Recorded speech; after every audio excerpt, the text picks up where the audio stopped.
আসসালামু আলা মান কানা নাবিয়্যা ওয়া আদামু বাইনাল মাই ওয়া তিন ওয়া আলা আলিহি ওয়া সাহবিহি আজমাইন আম্মা বাদ আউযু বিল্লাহি মিনাশ শাইতানির রাজিম বিবারাকাতি বিআজমাতি বিনিয়ামাতি বিসমিল্লাহির রহমানির রহিম ওয়া মা আরসালনাকা ইল্লা রাহমাতাল লিল আলামিন আমানতু বিল্লাহি সাদাকাল্লাহুল আযীম ওয়া সাদাকা রাসূলুহু নবিয়্যুল আমিনুল মাতিনুল মুমিনুল মুওয়াজ্জিলুল মুকিনুল কারীম ওয়া নাহনু আলা যালিকা লা মিনাশ শাহিদিন শাকিরিন আলহামদুলিল্লাহি রাব্বিল আলামিন। যাবতীয় তারিফ ও প্রশংসা গুণগান গুণকীর্তন গুণভাজন সেই মহান করুণাময়ী আল্লাহ পাক রব্বুল আলামিন জাল্লে জালাহু আব্বা না হলো প্রশংসা মাত্র খালিক মালিক কায়নাত যে আল্লাহ পাক রব্বুল আলামিন অক্ষয় অব্যয় অনন্ত অসীম ওয়াহদাহু লা শারীকা লা যে আল্লাহ পাক রব্বুল আলামিনের গুণবাচক নামুর রহমান হান্নান মান্নান দাইয়ান আর যে নবী মুস্তাফার উপরে নাজিল করেছেন পবিত্র গ্রন্থ 30 পারা কোরআন আর যে আল্লাহ পাক রব্বুল আলামিন সাতব আসমানকে বিনা খুঁটি খাম্বার মধ্যে প্রেরণ করেছেন, জমিনকে বিছানার মতো বিছিয়ে দিয়েছেন।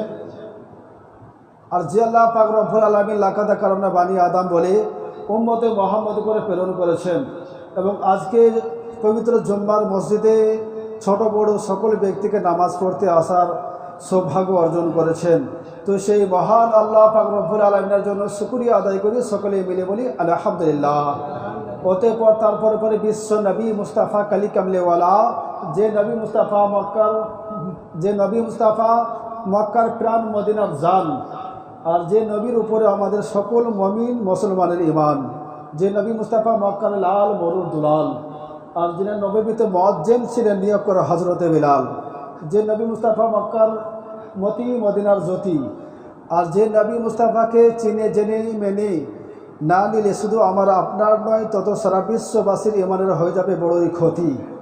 যিনি মক্কার ফুল মদিনার বুলবুল দায়রে আনমোল শাফাতের মূল আর যিনার নাম মোহাম্মদ রসুল, যিনি মক্কার সরদার মদিনা তাজদার দায়র ভান্ডার মোহাম্মদের ভান্ডার শাফাতে কান্ডার জানিয়াতের মালিক ও মুখতার হাবিবে কিরদিগার নাইবে পারওয়ারে দিগার শায়ন শাহ জিবাকার আবদুল্লাহ রাজকুমার ওমদুদ্দিন নেতা গাইব সংবাদদাতা উদারচিতা আব্দুল মোতালিবের শ্রেষ্ঠ পোতা, যিনি হলো হজরতে মা ফাতেমার পিতা, যিনি হলো হজরতে আবদুল্লাহর বেটা নবী মোহাম্মদ রসুল্লাহ সাল্লাল্লাহু তাআলা আলাইহি ওয়াসাল্লাম তসলিমকে আলমে মায়া কোনা ওয়ামায়া কোনের খবরদাতা, জিন্দা নবী হায়াতুন নবী দয়ার নবী প্রেমের ছবি মনে করে গুম্বাদে খাজার প্রতি হাজির নাজির মেনে বোঝে উচ্চ স্বরে ভক্তি ভরে প্রাণ খুলে সুমধুর কণ্ঠে সকলে মিলে বলুন আল্লাহুম্মা আমিন। আলা হযরত আজমের বরকত মুজাদ্দিদ দ্বীন মিল্লাত ইশকে মোহাম্মদ আলাইহি রহমান রিদওয়ান বলেন যে তু জিন্দা হে আল্লাহ, তু জিন্দা হে আল্লাহ, তু জিন্দা হে আল্লাহ, তু জিন্দা হে আল্লাহ, मेरे चश्मे आलम से छुप जाने वाले बोलो सुबहान अल्लाह। বেরাদার সবাইনে কেরাম, সামনে জুমার মধ্যে আলোচনা করেছিলাম আর এই মাস চলছে রবিউল আউয়াল শরীফের মাস, খুব গুরুত্বপূর্ণ মাস। আজকে হলো 23 তারিখ, আজকে হলো 23 তারিখ রবিউল আউয়াল শরীফের মাসের যে মহান নবী মুস্তাফা সাল্লাল্লাহু তাআলা আলাইহি ওয়াসাল্লাম তসলিম যে হজরতে বিবি আমিনার বাড়ি থেকে নিয়ে হজরতে হালিমাতু সাদিয়ার বাড়ির মধ্যে নিয়ে এসেছেন। কিতাবের মধ্যে বলেছে জোকে খাতিবের মধ্যে বলা হয়েছে আনোয়ারুল বায়ান কিতাবের মধ্যে বলেছেন যে নবী মুস্তাফা একদিনে যেমনভাবে বাড়তো বড় হতো, অন্য ছেলেরা 1 মাসে অতটা বড় হতো আর নবীজি 1 মাসের মধ্যে যতটা বড় হতো ততটা বড় অন্য মানুষরা 1 বছরের মতো হতো। বলুন সুবহানাল্লাহ।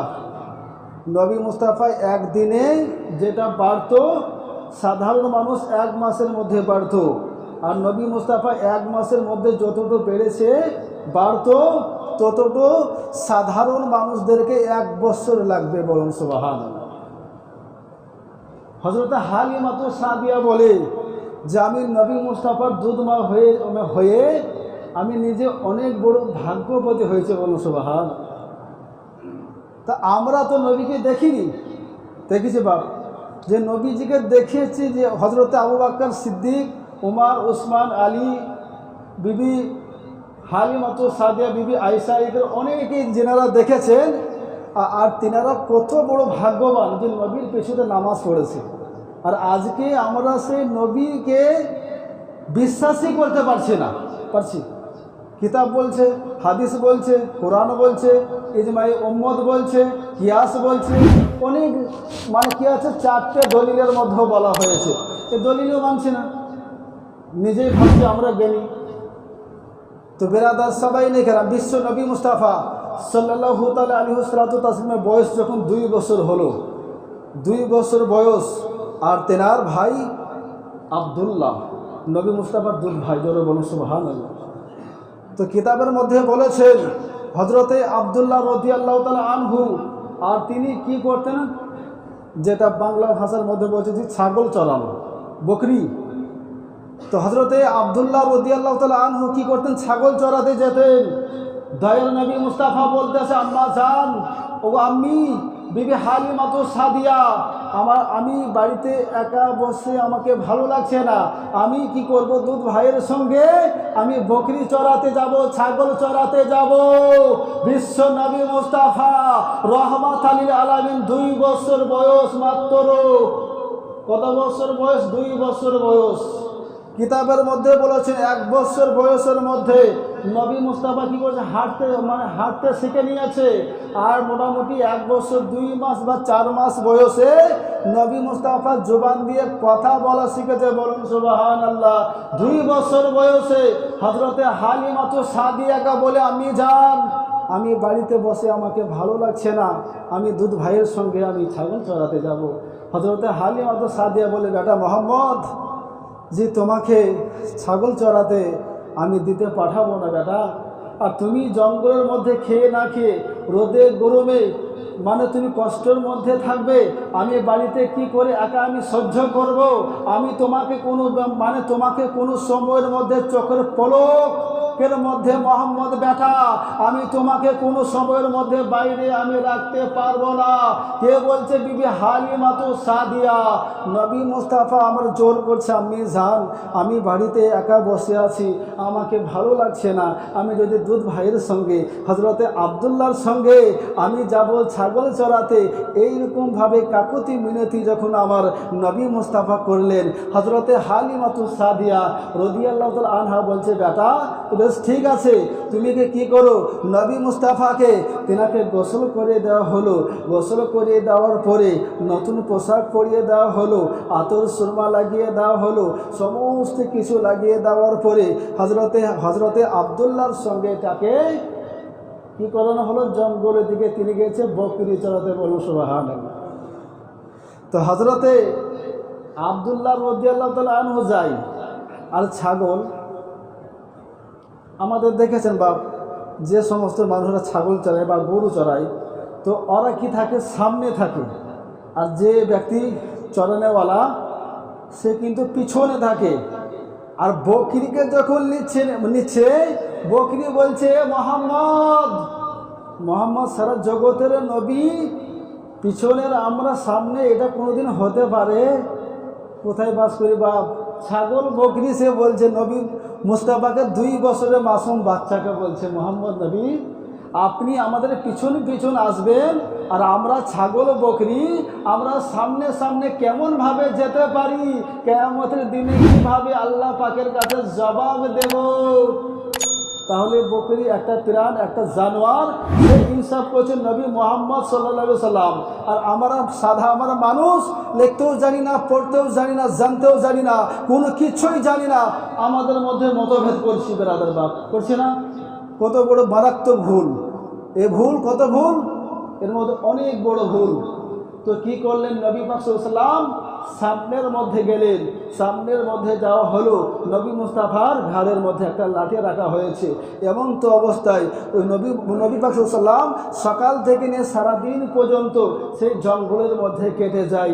আর সন্ধ্যা যখন লাগতে গিয়েছে, তখন নবী মুস্তাফা আর হযরতে আব্দুল্লাহ 2 ভাই মিলে তারা বাড়ির দিকে রওনা হচ্ছে। হযরতে আব্দুল্লাহকে হযরতে হালিমা তো সাদিয়া বলছে, বেটা আব্দুল্লাহ, আজকে তো মোহাম্মদ মোহাম্মদ, মাক্কি ব্যাটা আমার আজকে সারা দিন ছিল না আমার কাছে, আর সারা দিন এত কষ্ট যন্ত্রণা সহ্য করেছি ব্যাটা। মোহাম্মদ নবী মুস্তাফা জঙ্গলের মধ্যে কেমন ভাবে কাটিয়েছে তুমি বর্ণনা করো। হযরতে আব্দুল্লাহ বলছে আমি জানগো, কুরবান হয়ে যাগো মা জননী, নবী মুস্তাফা মোহাম্মদ মাক্কি ভাই যে রাস্তার মধ্যে হাঁটে, মেঘে নবী মুস্তাফাকে ছায়া করতে থাকে, বলুন সুবহানাল্লাহ। বলছে মাক্কি ভাই মোহাম্মদ ভাই রাস্তা যেদিকে যায় আর বাদল মেঘরা আমার মোহাম্মদকে ছায়া করতে করতে যায়, যে গাছের দিকে যায় আর সে গাছ কি করে মোহাম্মদের কাছের দিকে ঝুঁকিয়ে যায়, সে গাছটা নেমে যায়। এমন তো অবস্থায় সমস্ত বর্ণনাগুলো খুলে হযরতে আব্দুল্লাহ বলতে আছে আমি জানবো, এ কি দেখবো মোহাম্মদের কাছে যখন মোহাম্মদ নবী যখন জঙ্গলের দিকে হাঁটে, কোনো যদি একটা থাকে পাথরের মধ্যে পা পড়ছে, তার সেই পাথরটা মোম হয়ে যাচ্ছে, বলুন সুবহানাল্লাহ। তাহলে নবী মুস্তাফার ছোটবেলার শিশু নবী মোহাম্মদের এত যদি মর্যাদা দেয় আল্লাহ পাক রব্বুল আলামিন, তাহলে সে বড় হয়ে সে নবী মুস্তাফা রহমাত লিল আলামিন হতে পারবে না? সারা জগতের নবী হতে পারবে না? আর এটাকে যদি কোনো ব্যক্তি অস্বীকার করে, তাহলে তো পবিত্র কোরআনকে অস্বীকার করা হবে। কোরআনে তো বলেছে আমার সাল্লাকা ইল্লা রহমাত লিল আলামিন, হে নবী মুস্তাফা আমি আপনাকে সৃষ্টি করতাম না, মাগার অর্থাৎ ইল্লা আপনাকে সৃষ্টি করেছি শুধু মুর্শিদাবাদ জেলার জন্য, শুধু রহমাত লিল আলামিন করে নয়, শুধু বীরভূম জেলার মধ্যে নয়, সারা জগৎ সারা কুল কায়নাতের জন্য আপনাকে রহমাত লিল আলামিন করে প্রেরণ করেছি, বলুন সুবহানাল্লাহ। তাহলে সেই নবী মুস্তাফার জন্য দলিল দেয় কে? কোরআন। আর আমাদের দলিল যে নবীর জন্য দলিল দিচ্ছে কোরআন মাজিদ। নবী মুস্তাফা কবে আসবে ওর জন্য কিতাবের মধ্যে কোরআনও বলেছে, অন্যান্য ধর্মের বেদের মধ্যেও বলেছেন, সমস্ত কিতাবের মধ্যে বলেছেন যে মহান নবী বলে একজন দুনিয়ার মধ্যে আগমন হবে। বেরাদার বাবজি, যেটা বলছিলাম যে নবী মুস্তাফা একটা দিনের মধ্যে গিয়েছিলেন ছাগল চড়াতে, বাকরি চড়াতে। অনেক ব্যক্তি বলে যে নবী মুস্তাফা ছাগল চড়িয়েছে, সাধারণ মূর্খ জাহেল মানুষ, কিচ্ছু তারা জানে না, তারা ওই বাক্যগুলো উচ্চারণ করবে যে নবী তো ছাগল চড়িয়েছে, আমরা কোথায়কার মানুষ। আরে নবী ছাগল চড়িয়েছিল কিসের জন্য, কেন চড়িয়েছিল, কিসের জন্য চড়িয়েছিল নবী মুস্তাফা, সেটাকে আগে জানতে হবে। বকরির প্রতি নবী মুস্তাফার মহব্বত ভালোবাসা ছিল, জোরে বলুন সুবহানাল্লাহ। ওই জন্য নবী মুস্তাফা বকরি চড়াতে ছাগল চড়াতে ভালোবাসেছেন এবং ভালোবাসতেন। তো নবী মুস্তাফা এইরকম করে একদিন দুই দিন তিন দিন কিন্তু যেতে দেয় না। হযরত হালিমা তো সাদিয়া বলছে আমি যান, আমি তো দুধ ভাইয়ের সঙ্গে ছাগল চড়াতে যাব, আপনি কেন আমাকে যেতে দিচ্ছেন না? তো হযরত হালিমা তো সাদিয়া বলছে মোহাম্মদ বেটা, মাক্কি বেটা, আমি তোমাকে আর যেতে দিতে পারি না। যে একটা দিন তুমি বাড়ির মধ্যে ছিলে না, তা আমার বুকটা যেন দুঃখের মধ্যে ভরে যাচ্ছিল, আর এত কষ্টের মধ্যে যন্ত্রণার মধ্যে আমি সারাটা দিন পার করেছি বেটা, আজকে তাই তোমাকে আমি আর জঙ্গলের মধ্যে বকরি চড়াতে আমি যেতে দেব না। বিরাদার সাবাইনে কেরাম 3 দিন পরে 4 দিন পরে 5 দিন যখন হয়ে যায়, হযরতে আব্দুল্লাহ ছাগল চড়াতে যাই, বকরি চড়াতে যায়। আর নবী মুস্তাফা আমার রহমাত লিল আলামিন, নবী মুস্তাফা যে ছাগলের যে বকরির দুধ পান করতেন, ওই ছাগলের ওই বকরিটাকে একটা বাঘে কি করেছে, নিয়ে পালিয়ে গেছে, বলুন সুবহানাল্লাহ। বাঘে নিয়ে পালিয়ে গেছে। হযরতে হালিমাতু সাদিয়াকে বলছে, উনি বাড়ি আসলেন, হযরতে আব্দুল্লাহ বাড়ি আসার পরে বলছে, মা ঘো রমণী ঘো অগো জননী মহা হালিমাতু সাদিয়া, একটা কাণ্ড ঘটেছে, একটা দুঃখজনক ঘটনা ঘটেছে, একটা মারাত্মক ঘটনা ঘটেছে। আপনি জান যে মোহাম্মদ ভাই মাকি ভাই যে বকরির মধ্যে যে ছাগলটা মানে দুধ পান করত, সেই ছাগলটাকে একটা বাঘ নিয়ে পালিয়ে গিয়েছে। ওগো মা জননী, মনে হয় ওই বকরিটাকে বাঘগুলো কি করবে, বাঘ মিলে ওই বকরিটাকে খেয়ে ফেলে দেবে। তাহলে আমার মোহাম্মদ ভাই, আমার মাঝি ভাই, তাহলে তো ওই বকরির দুধ তো আর খেতে পাবে না। এই রকম কথা বলে বেরাদার শিশু নবী মোহাম্মদ আমার রহমত লিল আলামিন নবী মুস্তাফাকে বলতেছে, বেটা মোহাম্মদ, মাক্কি বেটা, মানে হজরতে আব্দুল্লাহ তোমার দুধ ভাই আজকে গিয়েছিল বকরি চড়াতে, আর তুমি যে বেটা যে বকরির দুধ পান করতে, ওই বকরিটাকে বাগে নিয়ে পালিয়ে গিয়েছে। তাহলে বেটা এই রকম কথা হজরতে হালিমাতু সাদিয়া রাদিয়াল্লাহু তাআলা আনহা বলতে আছে আমার শিশু নবী মোহাম্মদ রহমত লিল আলামিন নবী মুস্তাফাকে। আমার নবী মুস্তাফা বলতে আছে, আমি জান, আপনি কোনো চিন্তা করিয়েন না, আপনি চিন্তা করবেন না। ওই যে বকরিটাকে নিয়ে গিয়েছে, ছাগলটাকে নিয়ে গিয়েছে বাগে, ওই ছাগলটা কোনো সময়ের মধ্যে বাগে খাবে না। বলুন সুবহানাল্লাহ। হজরতে হালিমাতু সাদিয়া ঝরঝর করে কান্না করে, হজরতে হালিমাতু সাদিয়া ঝরঝর করে কান্না করে রাত হয়ে যায়। রাত হয়ে যাওয়ার পরে বলছে, আপনি যান, আপনি চিন্তা করিয়েন না, ওই ছাগল ওই বকরি কোনো মতের মধ্যে সকাল হওয়ার পরে ওই বকরিকে আমি এনে হাজির করে দেব। আর ওই বকরি ওই ছাগল যদি আমি না এনে দিতে পারি, আমার নাম মোহাম্মদ নয়। বলুন সুবহানাল্লাহ। আজকে আমাদের বাগের সামনে যদি পড়ি কি হবে, রাখবে? তো শিশু নবী মোহাম্মদ ছোট্ট অবস্থা, মাসুম বাচ্চা শিশু নবী মোহাম্মদ বলতেছে, আপনি যান, দুঃখ করিও না, ওই ছাগলকে আমি এনে দেব সকালের মধ্যে, তোমাকে ভরসা দিচ্ছি। আর আমি যদি তা না করে দিতে পারি, আমার নাম মোহাম্মদ নয়। তো সকাল হয়ে গেল। সকাল হয়ে যাওয়ার পরে নবী মুস্তাফা কী করছেন, জঙ্গলের দিকে যাচ্ছেন। আর হজরতে হালিমাতু সাদিয়া আর তিনি আছেন, আর তেনার সঙ্গে হজরতে আব্দুল্লাহ তেনার বেটা আছেন। অনেকটা দূর যাওয়ার পরে জঙ্গলের মধ্যে হজরতে হালিমাতু সাদিয়াকে বলছে, আমি জানবো, তুমি ভয় করিও না, তোমাকে কোনো রকমের ভয় লাগছে। হযরত হালিমাতু সাদিয়া বলছে, বেটা মোহাম্মদ, এত বড় জঙ্গলে মেলায় বাঘ আসে তো আমাদেরকে খেয়ে নেবে, আমাদের কিছু নিস্তান রাখবে না বেটা মোহাম্মদ। আমরা কি করে চলো, পালিয়ে চলো। ওই বকরি আর নাই মনে হয়, ওই ছাগল মনে হয় আর বেঁচে নাই, বাঘে খেয়ে নিয়েছে। শিশু নবী মোহাম্মদ বলতে আছে, আম্মি জান, ওগো হালিমাতু সাদিয়া, ওই ছাগল ওই বকরিতে বাঘে খায়নি, ওই ছাগল ওই বকরি এখনো পর্যন্ত জীবিত আছে। বলুন সুবহানাল্লাহ। হযরতে হালিমাতু সাদিয়া বলছে, বেটা মোহাম্মদ সত্যি? তো নবী মুস্তাফা আবার বলছে, আমি জান, সত্যি কথা আমি বলছি, ওই ছাগল কিন্তু ওই বকরি কিন্তু এখনও জীবিত আছে। নবী মুস্তাফা কি করলেন, তিনি কিন্তু মাহাজের মধ্যে দাঁড়িয়ে গেলেন। আর নবী মুস্তাফার ডান সাইডের মধ্যে হজরতে আব্দুল্লাহকে নেওয়া হলো, আর বাম সাইডের মধ্যে হজরতে হালিমাতু সাদিয়া রাদিয়াল্লাহু তাআলা আনহা, ওনারা তিনজন দাঁড়িয়ে গেলেন। দাঁড়িয়ে যাওয়ার পরে বলছি, দেখবেন আমি জান, আমি এই জঙ্গলের মধ্যে আমি কি করবো, বাঘকে ডাকবো, শেরকে, এ শের, কোন শের আছে বলো, আমার দুধ ছাগল নিয়ে গিয়েছো, বকরি নিয়ে গিয়েছো, কে তোমরা আছো? তোমরা জলদি আমার কাছের মধ্যে এসে হাজির হয়ে যাও। জোরে বলুন সুবহানাল্লাহ। তো হযরতে হালিমাতু সাদিয়া বলছে, বেটা মোহাম্মদ, তাই হয়? বাঘকে ডাকলে পরে বাঘ কোনোদিন আসবে? এটা কোনোদিন হতে পারে?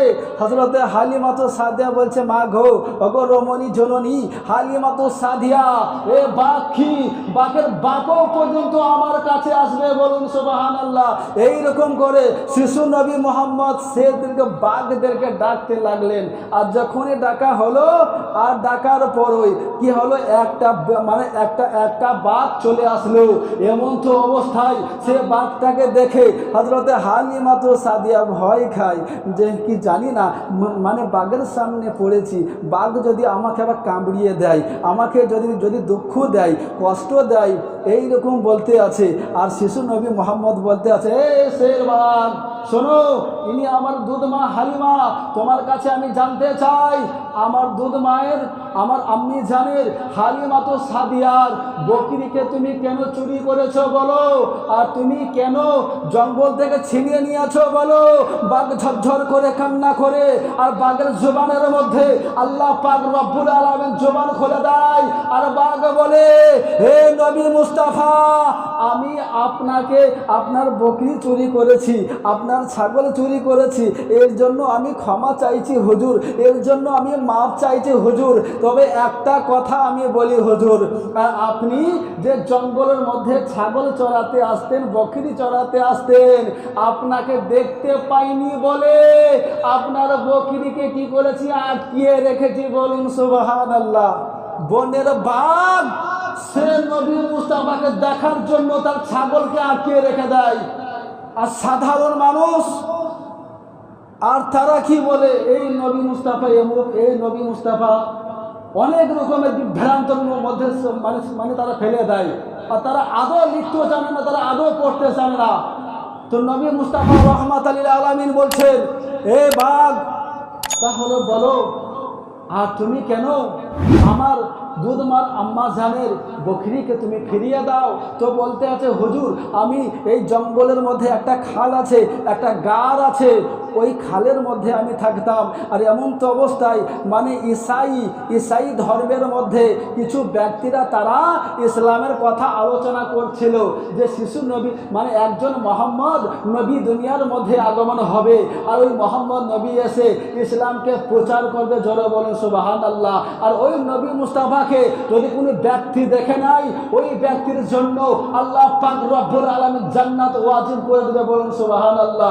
হুজুর গো, আমি জঙ্গলের মধ্যে অনেক দিন ধরে আমি না খেয়েছিলাম, অনেক দিন ধরে কষ্টের মধ্যে ছিলাম, অনেক দিন ধরে আমি দুঃখ যন্ত্রণার মধ্যে ছিলাম, আর আমি ঈসাই ধর্মের কথা শুনেছি, আর শোনার পরে আমি অপেক্ষা করেছি, কিন্তু আল্লাহ পাকের কাছে আমি দোয়া করি, আল্লাহ ওই মোহাম্মদ নবীকে যেন আমি দেখতে পাই, ওই মোহাম্মদ নবীকে যেন আমি দেখতে পাই, আর আমি যদি ওই মোহাম্মদ নবীর দর্শন পেয়ে যাই, আমার মতো ভাগ্যবান সারা দুনিয়ার মধ্যে কেউ হবে না। বলুন সুবহানাল্লাহ।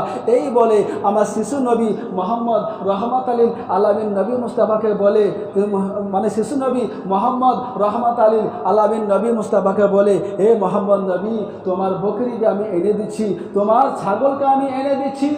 তো কি করা হলো, ওই বকরিকে ওই ছাগলকে যখনই এনে দিল, এনে দেওয়ার পরে নবী মুস্তাফার পায়ে কি করছে, কদম বসে করছে। জোরে বলুন সুবহানাল্লাহ। জঙ্গলের বাঘ শের, আর আমাদেরকে বাঘে পেলে রাখবে কোথায় রাখাবে?